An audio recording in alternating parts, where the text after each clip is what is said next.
keyword can be used. So today I'll explain this concept with the programming example. Last class also I gave some example. So there is a class, assume that there is a class by the name, I'll call this class as square. Okay, not square, uh, I'll call it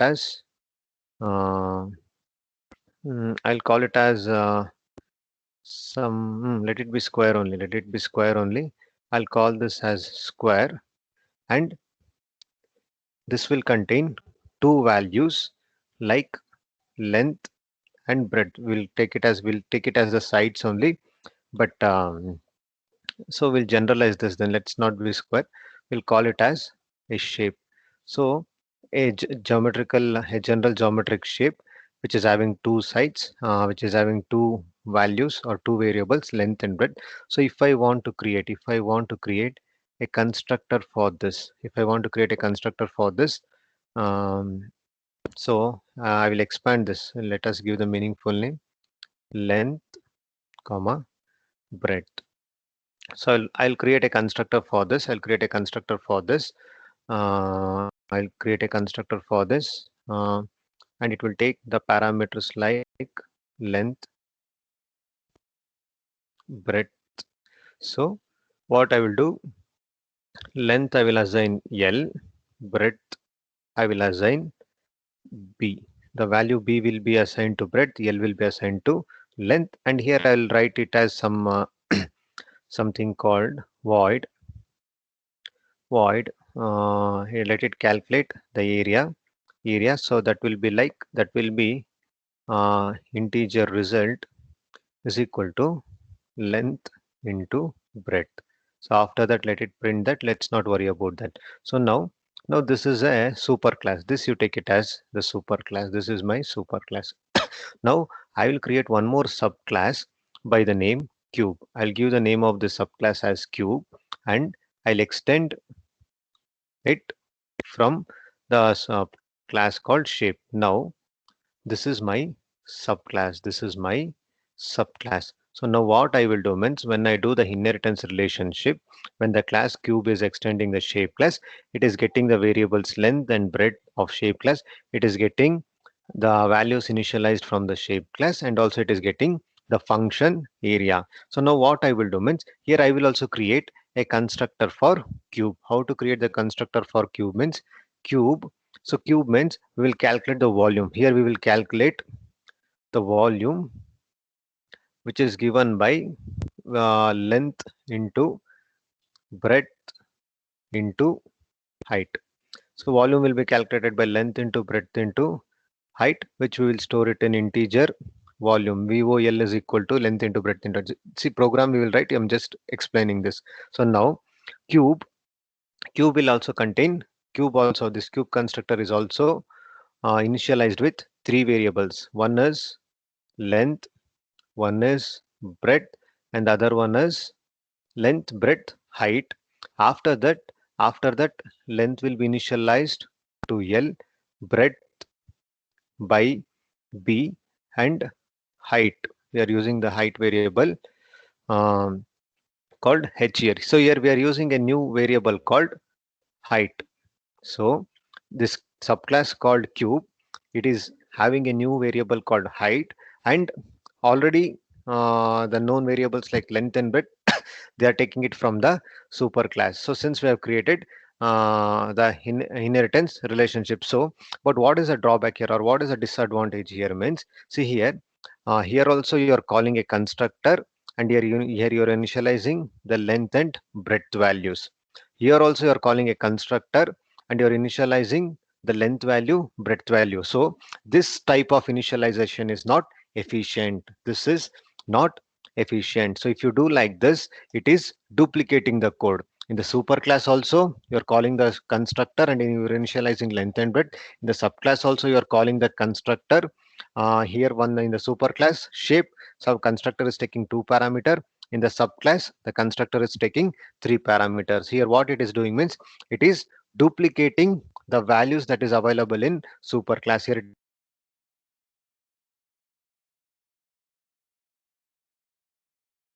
it is also it is not efficient. So what I will do means, it is also it is not Also it is not the efficient way of writing. And what will happen means, and also one more thing is here for this subclass to access this length and breadth, it should have public, it should have the access. If the access is not there means, again you will, again this statement doesn't work. If I make this length and breadth as private, again this initialization doesn't work. So this is the inefficiency that is there if you try to follow this method. So now the super class will provide the solution for this problem. So the super class will eliminate the inefficiency of code duplication and the problem with the accessing. So what super class will do means, you inside the constructor of superclass, sorry, inside the constructor of subclass, you can use this keyword called super, followed by the number of parameters to call the constructors of subclass. So this is the efficiency. This is how that problem to the previous issues like code duplication inefficiency will be overcome. So this is the usage of super keyword. What super keyword will do means, it will call the superclass constructor. So this statement will call the superclass constructor shape of integer L, integer B. So no need to initialize those values again. So that is the thing. So if here I want to call a constructor with two parameters. So that's why I'm passing two parameter. If there is one more constructor called shape with three parameters like a, b, c, then here I will call that super of a comma b comma c. So the inside the within the brackets, it denotes the number of parameters. So what it is doing means, the super class, the super keyword can be used to call the superclass constructor. The syntax is like, what is the syntax means, super keyword, then argument list. So in our example, if this constructor contains two parameters, arguments will be two. If the constructor contains three parameter, the arguments will be three. So this is the keyword. So number of arguments that is needed by the constructor in the superclass. And also this super class should be always the first line. The super class, I mean that this statement should always be the first statement within the subclass constructor, the subclass constructor. So in this example, the super class, in this example, the super class um, constructor shape was called by by the statement super of L comma B, which initialized the values of length and breadth. And after that, the specific version, the specific variable height was initialized in the next statement. So did you get this point? Did you get the usage of this super class? Yes or no? Yes, sir. Fine, right? Okay. So now let us check this with the example only. Um, let us check this the same thing with the example. So it might take some time. Okay, this some background process is running, so it will not be that much fast as it used to be. So I'll write a class called shape. I'll write a class called shape, and I'll take the values as I and j. So I'll take the values as I and j. No, I'll take it as length and breadth, length and breadth. So after that, I'll write a constructor for this class called shape. So it will take two parameters, integer L. One second, it is taking some time. Integer L, integer B, and what I am doing is I'm assigning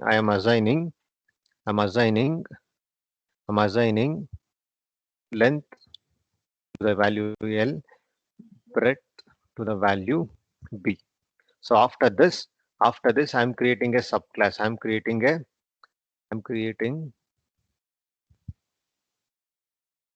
After this, I'm creating a subclass. I'm creating length is equal to L and breadth is equal to B. So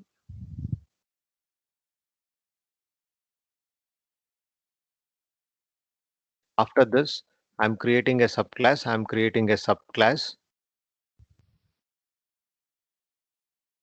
So 1 second, it will take some time.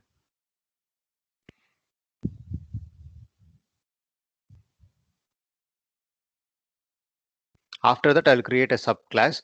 Subclass what I gave, I called it by the name cube, and I'm doing the inheritance relationship. I'm trying to create the inheritance between these two classes. So class cube extends the class called shape. So after this, uh, create class. Yeah, okay. So after this, see, it is because of these three statements. So I'll just remove this. Now, after this, what I did, I created a class called cube. So inside the class called cube, I used a variable called height. Again, I created a cube. That cube contained three values h, comma, sorry, length, breadth, height. No, so it contained length, breadth, then height, length, breadth, height, and I initialized explicitly the first statement, the first way in which I wrote the example, the first example which I wrote. So what was the drawback in that statement means height is equal to h. So what was the drawback means? See, here also I'm initializing, and here also the lines were getting repeated. So after that I was calculating the volume. So volume, so that volume can be written as integer result is equal to length length into breadth into height. So length into breadth into height will give me the calculation. So after that, I will just print the result, the output of that. So after this, so here, um, here, here what, here what was needed means first I should, here what was needed means I should have created the values for them. I should created the values of width, height, then I mean the length, breadth. I should have created the values for them. So first I will create an object. First I will create GHT. First I will create,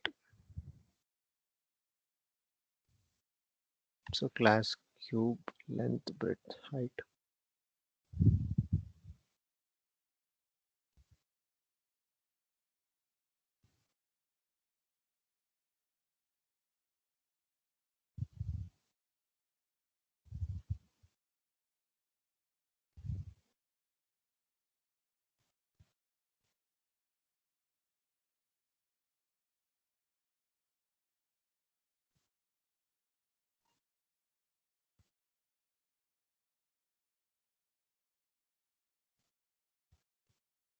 So what I did means I've created a class called shape. I've created a class called shape that contained um, that contained um, two variables, length and breadth. So after that,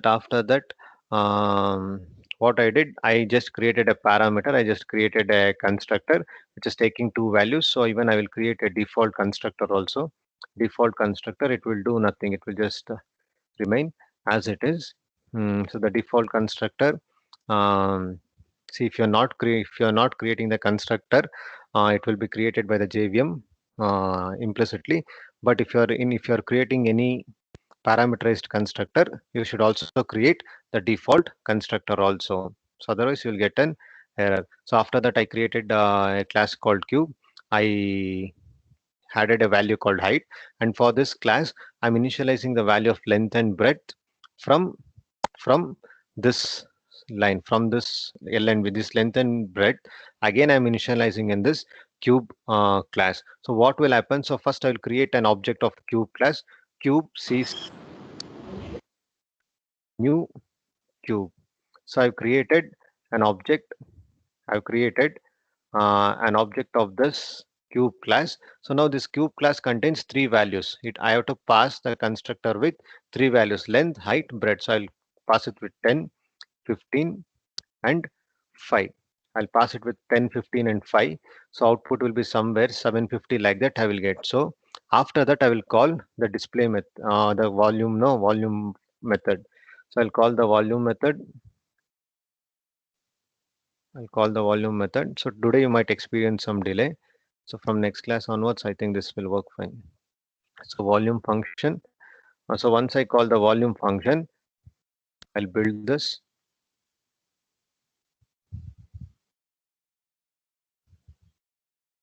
So you can see the output as 750. So this method will work, but what is the problem means in this method, this length and breadth, you are repeating it again and again. So for example, even I would have created a constructor, by the name, like even I would have created an object of shape class, shape ss is equal to new shape. There also I would have passed the value of this length and breadth with 10 and 15. Already it is available, but again I have to call that. So the code duplication is happening. So this length and breadth value is getting initialized again. So this can be prevented by using the keyword super, and calling it with L and B. I am removing those inefficiency. Now you can see, now now the more specific thing can be done. Now the more specific thing um, can be done here. So this is the one uh, advantage of using this superclass constructor. The code duplication is not happening. So you just look into this for a minute. You just look into this statement. So why I'm using two parameters means, here I want to call a constructor with two parameters. If I want to call a constructor with three parameters means, here the statement will be three. So like this I can do that. So like this I can improvise my code. Like this I can improvise my code. So this is the usage. So this is how the super keyword will be used. And this is how the super keyword will be used to call the constructor, uh, present in the which class, the constructor present in the super class. So this is how the super keyword will be used. And also we have two more usage of this super keyword. For example, there is a variable called length. So there is a variable called length in shape class, and the same variable length is there in subclass also, now now now you just observe, there is a variable called length in superclass and variable called length in subclass. For this I will give it as 15, and for this I will give it as 20. So now what I will do means, I want to I want to print that value. I want to print the value of length. System.out.print ln. I want to print the value of that length. So if I want to print the value of that length, I'll just need to call, first I have to create the object of cube class. Cube cc is equal to new cube. So after this new cc is equal to new cube. After this I'll just call cc dot length. I'll just call cc dot length. So now if I write like this, what will be my output? The subclass variable will be accessed. So one usage of superclass is to use the constructor, to call the constructor of superclass. The next thing is, you want to call the members of superclass. If you want to call the members of superclass, you can use the super keyword. So for example, like if I write super dot length, right? So I want to call that super dot length. So this super dot length, so if I write the super dot length, this super dot length should be called from the subclass. So from the subclass, I'll just write a function called display function. I'll just write a function called display function, and from here I'll just call this. So if I write it as super dot length, if I write it as super dot length, I'm referring to this. I'm referring to the length variable that is there in the super class. So just remember this term also. So one way of using this super class is you can use them to refer to the refer to the superclass variables. So that is also one of the applications of this uh, super function. So it can be used to access, uh, one second, I'll just add this statement,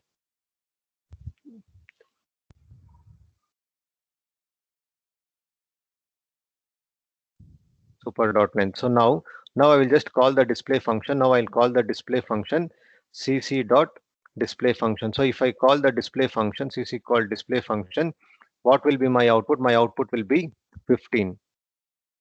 My output will be 15. So the same example, see, I if I write system dot out dot println, my output will be 20. It is calling the member of its class, member of its class called cube. I want to access the member of super class. So I can call it by the name super dot length. So now if I write super dot length, it is calling me the variable of superclass. Did you understand this? So the second way of using this super keyword is when we have two variables with the same name, one in the superclass and the other one in the subclass, and there exists a superclass subclass relationship. Then you can use super keyword to access the member of superclass. Did you get this point? Understood? See here, shape class I have length, cube class I have length, but I want, if I am writing it as only length, it is accessing the subclass variable length. So the output will be, to understand the output, I've given the subclass length as 20, but I want to access the superclass length. So if I want to access superclass length means I can use this keyword super dot length. So I can use this keyword. So now I will get the output as 20. Similarly, there is a function called display.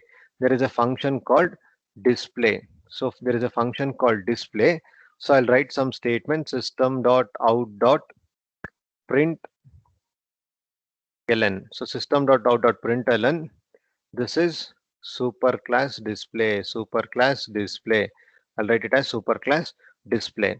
So again here I'll write it as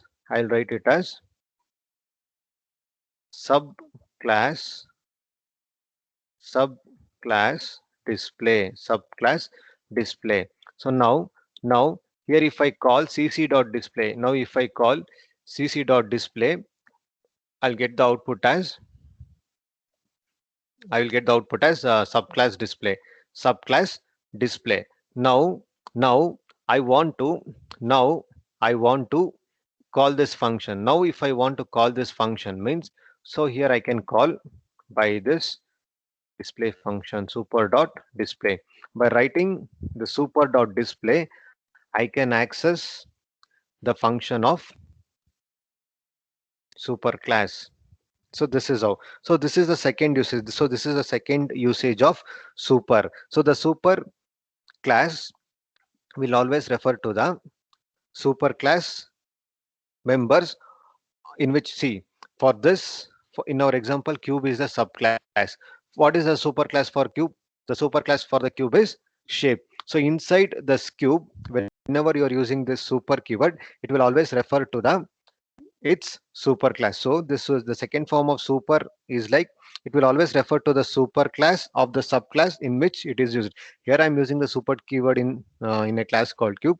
For the class called cube, here I'm using the super keyword in the class called cube. So for the class cube, shape is the superclass. So that's why it is used to. This will always refer to the superclass variable. So the syntax is super dot variable name or super dot function name. So this is the second usage of um, super keyword. Any doubts here? Any doubts with respect to this super keyword? Any doubts here? Yes or no? Whether you understood this concept? Yes, sir. Okay, so what we studied, see what we studied till now means, well, I'll just summarize here.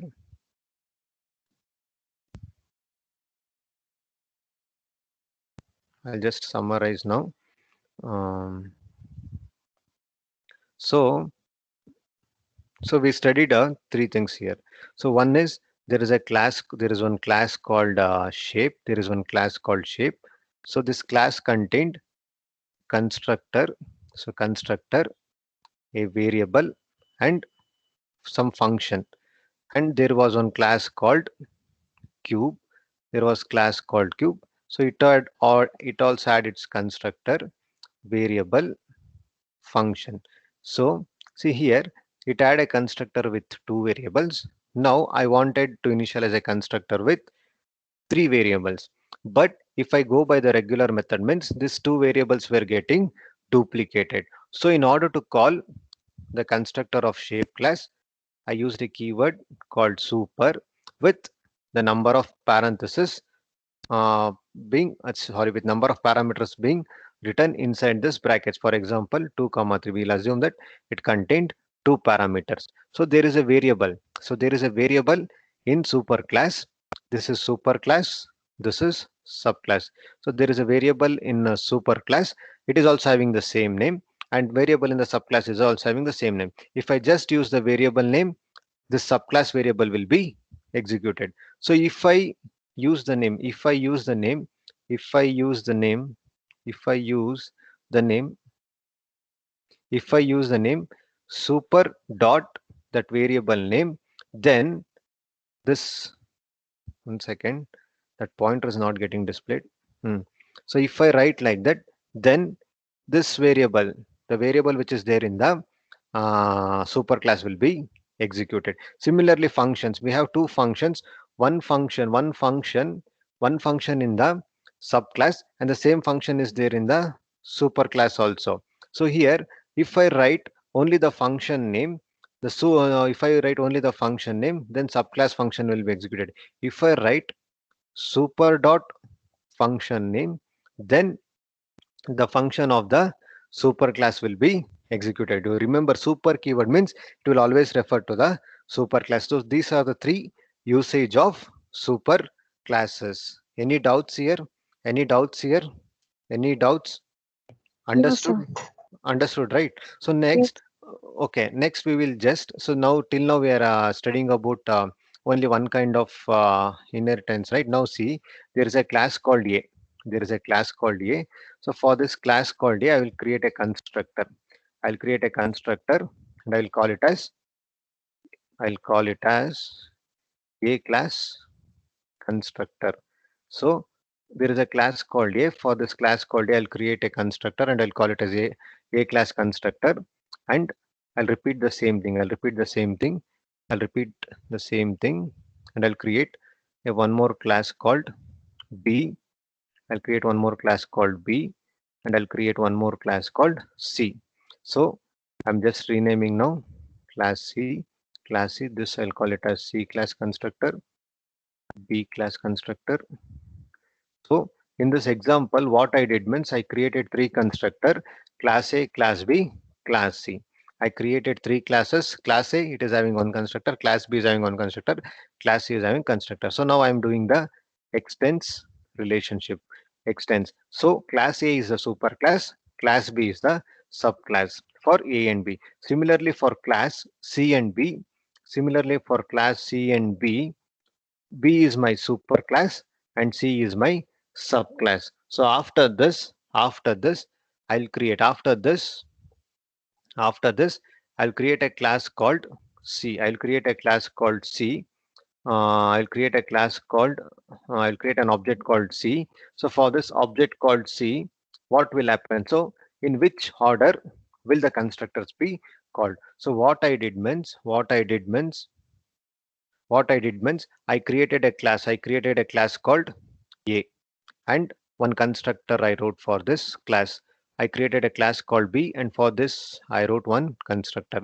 Class called C, and for this I wrote one constructor. So now class A is the super class, and this is a subclass when I talk about A and B. For class B, this will be my super class and C will be my subclass.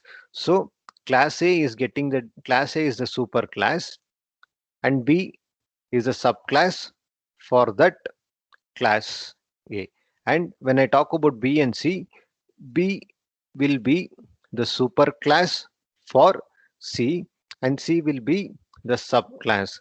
So now when I'm creating a hierarchy of classes, class A to class B, class B to class C. So in this situation, which constructor will be executed first?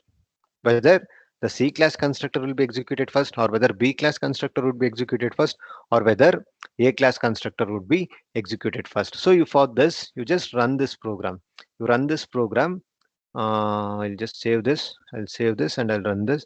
So if you run this program, you'll get, so the constructors will be executed in the order of derivation. The constructor will be executed in the order of derivation. First, we are calling the A class. So A class constructor will be created. Then we have created a B class. So B class constructor will be executed. Then we have created a C class. So C class constructor will be executed. So here the constructors are executed in the order of derivation from superclass to subclass, like that.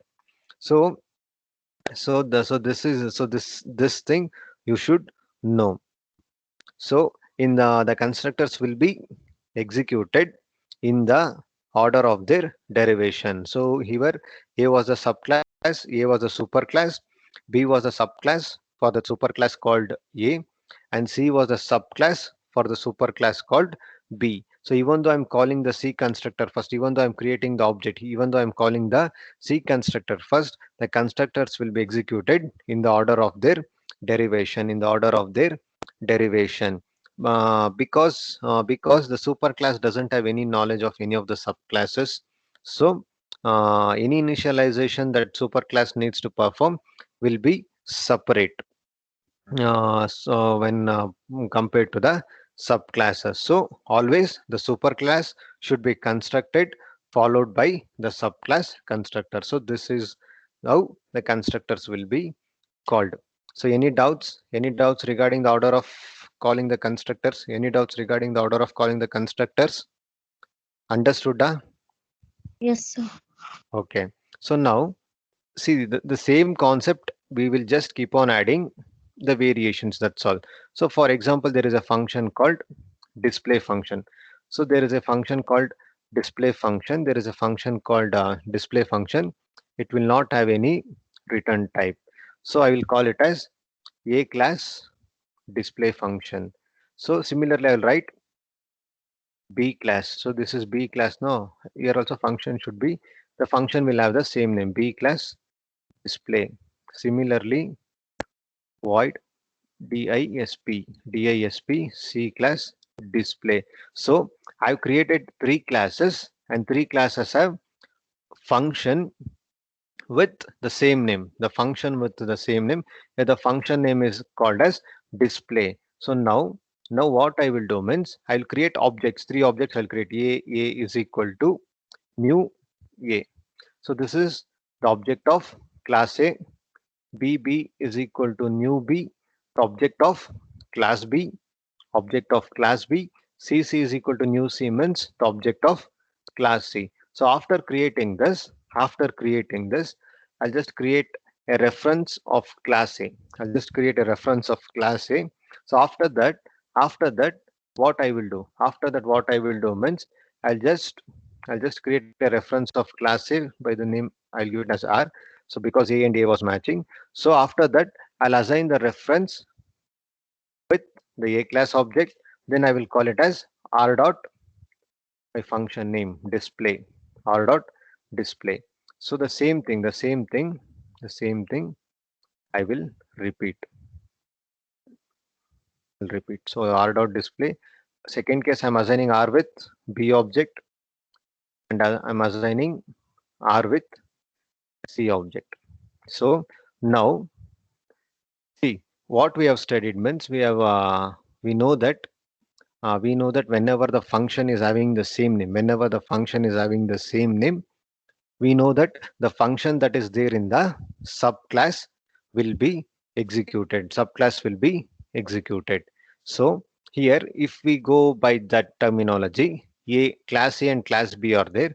So when I call b dot display, the function that is there in the subclass will be executed. When I call c dot display, the function that is there in the class C will be executed. So now, as of now, we have a class which contains the same function across the three classes, and there is an inheritance relationship between class A and B and B and C. And what we are doing means we are creating the objects of each of the classes. Then we are assigning, we are creating a reference variable for the superclass, and we are copying the objects of each of the classes to reference variable, and we are calling the display function. So what will happen means I'll just comment this line. I will comment this line. So first time when I call r dot display, so see, first I'll just tell the output. After that, I'll explain the concept behind this. So when I call r dot display, so it will check what kind of object is stored in or referred by r. So r is referring to a object. So a dot display function will be called. So a dot the class A display method will be called. So first time when I run this, I'll get class A display class A display function. How I know? See, I've written some message. So this function will be called. Next time, next time, next time, I'll assign this to r dot display. So if I call it as r dot display, so now this r contains the reference of object B. It contains the object B. So R is referring to object B. So now B dot display method, B class display method will be called. So how do I know that? We'll know that if I run the program. So if I run this, the output will be, if I run this, the output will be B class display. Similarly, if I take it as R is equal to C and I call it as R dot display, it will call the display function of C class. So I will run this. So if I run this, I'm getting B class display. Similarly, similarly, similarly, if I run this, I'm getting C class display. The function names are same, but I'm getting different outputs. So you can check this.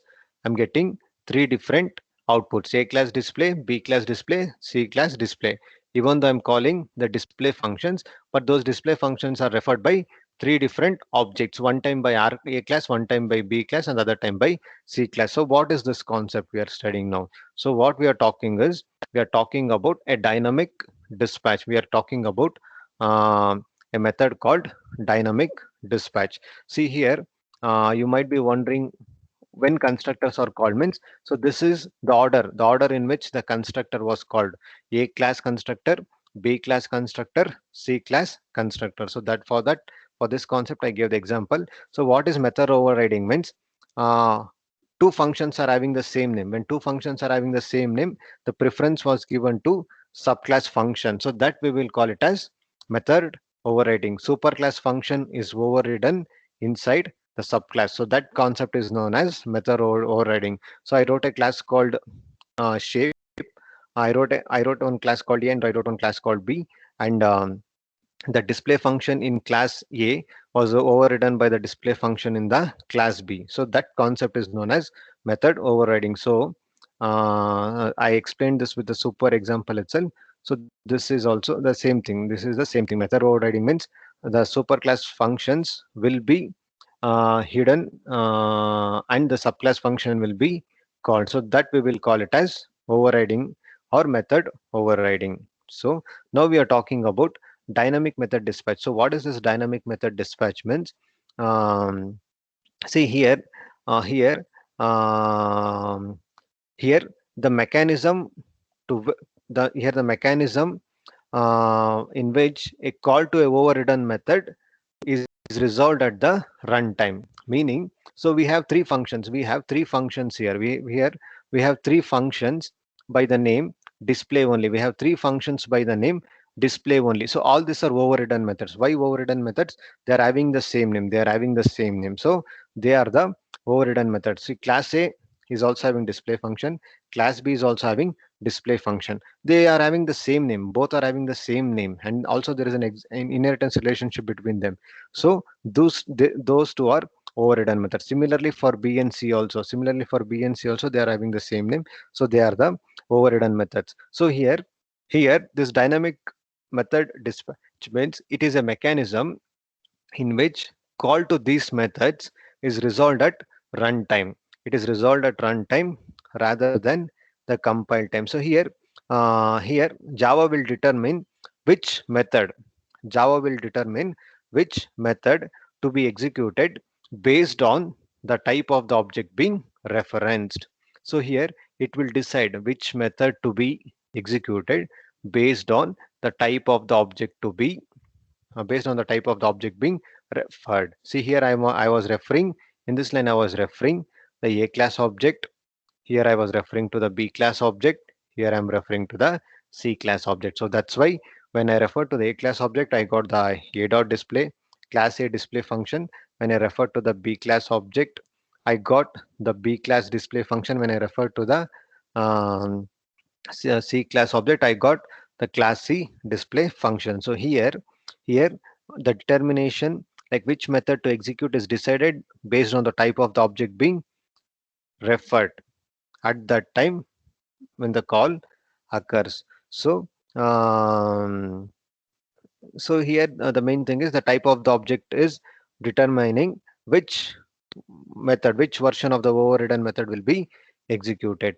So even if a superclass contains a method which is overridden by the subclass, then when we are referring by the different type of object or when different type of objects are referred through a reference variable called A, that is a superclass reference variable, the different versions of the method will be executed. So in this program, the superclass was A and it had two subclasses B and C. So, and also class B and class C had the same method by the name, it had the same method by the name display. The display function was overridden. So inside the main method, what we did, we created objects of class A, class B, class C, and also we created a reference variable called R. So after that, we assigned this reference variable with each of the class object. The reference variable was assigned with each of the class objects like A,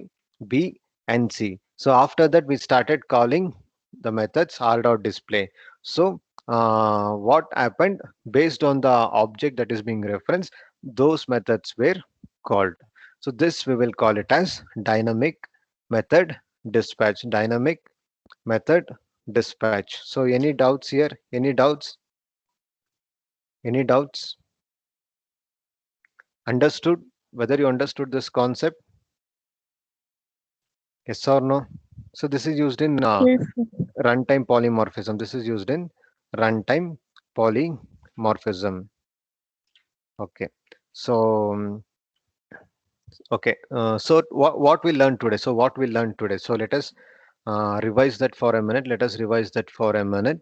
So uh, constructor. So okay. Super keyword. Um, So I'll just summarize it in 1 or 2 minutes. So first thing is We had two classes. I'll not give this class name now. I'll just generalize that. We have a class called A and we have a class called B, and there is an inheritance relationship where class A is the superclass and class B will be the subclass. So class A is having a constructor with some values being initialized. Now the class B also needs to use some of the values from class A and it will have its own values. So in order to implement the code efficiently, instead of calling the constructor again, you can use the super method, I mean the super keyword, to refer to the constructors of super class. After that, the second thing is the member access, the second usage of member. So there is a variable in superclass and subclass with the same name. So if you want to access the variable that is there in the superclass, use this keyword super dot that variable name. Then the another usage of the super keyword, we have two functions with the same name.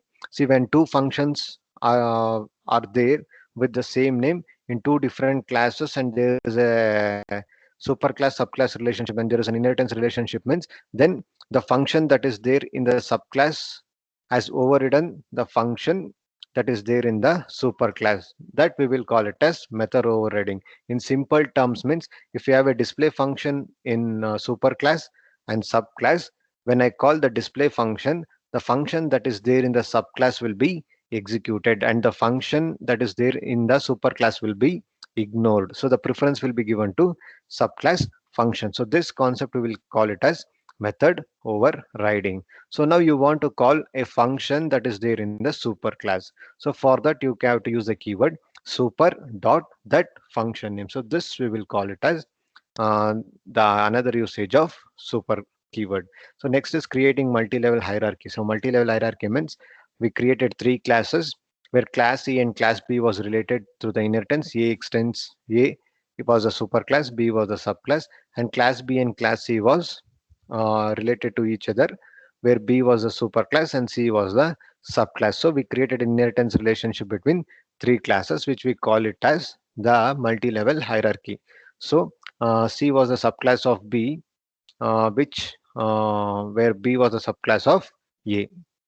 After this, we created a constructor. We created a constructors, and we wanted to know the order in which the constructors were called. It was called in the order of derivation from superclass constructor to subclass, like that. We created three classes where A was the superclass, B was the subclass of A, and C was the subclass of B.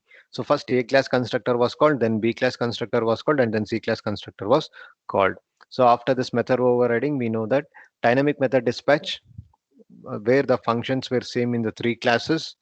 So what we did, we created a reference variable of a superclass. Then the reference variable was assigned with the objects of each of the classes, class A, class B, class C. So the call to that overridden method was decided during the runtime by looking at the reference variable to which it was referred by. If it was referred by A class object, the A class method was called. If it was referred by B class object, the B class method was called. So like this, so this till now. So these are the things which we have studied in this class. So in the next class, we will be talking about the final keyword, abstract classes, and also we'll see that in the next class. Okay, I'll stop the class then. Any doubts regarding today's class?